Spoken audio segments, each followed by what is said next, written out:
د لغمان په قرغیو ولسوالۍ کاکڅ زړې قلا سیمه کې د یو خصوصي پانګوال لخوا د 9 میلیون افغانیو په ارزښت یو مجهز کلینیک جوړ او ګټې اخیستنې ته وسپارل شو. د یاد کلینیک جوړونکی جسیم موزی وایي په دغه کلینیک 9 میلیون افغانۍ لګښت راغلی. د 8 میاشتو په موده کې ګټې اخیستنې ته سپارل شوی. یو سراپا کلینیک دی چې عاجل مریضان پکې تداوي کیږي. نوموړی وایي په دې کلینیک کې عاجله، جراحي، داخله، د غاښونو څانګه، مجهز درملتون او نسایي ولادي څانګې شامل دي. علم چې اراده د کلینیک د سٹارټ ورته کړی چې باید کلینیک نور فعال سي، نو تقریبا 8 میاشتې وخت ونیولو. د دې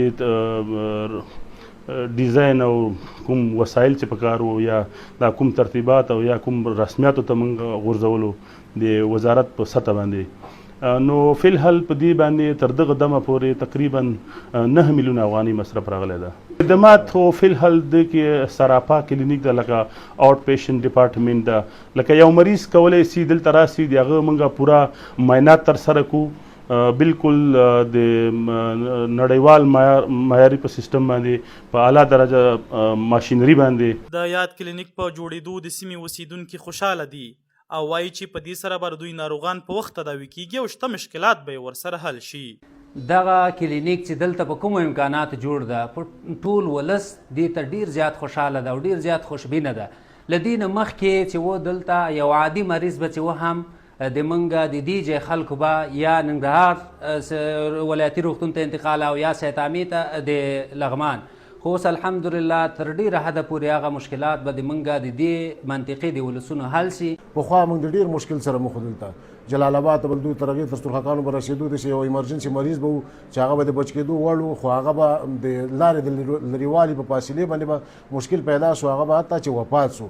نو انشاءالله دلته شارع کې ډېر حادثات کېږي ترافیکي چې هغه د کلینیک د وجې نه هم بار کېږي. یو امبولانس یا 2 امبولانس موږ لرو، هغه بعضې وخت حادثات ډېر شي چې هغه بیا هغه رسیدګي ونه شي کولی، دلته مشکل سره اخته. نو دغه کلینیک چې دغه د دولتي کلینیک سره به انشاءالله پوره همکاري. په ورته وخت کې د لغمان والي الحاج قاری بختیار معاذ د دغه کلینیک په جوړېدو خوښي څرګنده کړه. ویل چې په دې سره به د عمومي شهرا ستونزه هواره شي او ګڼ ناروغان به دلته په وخت تداوي شي.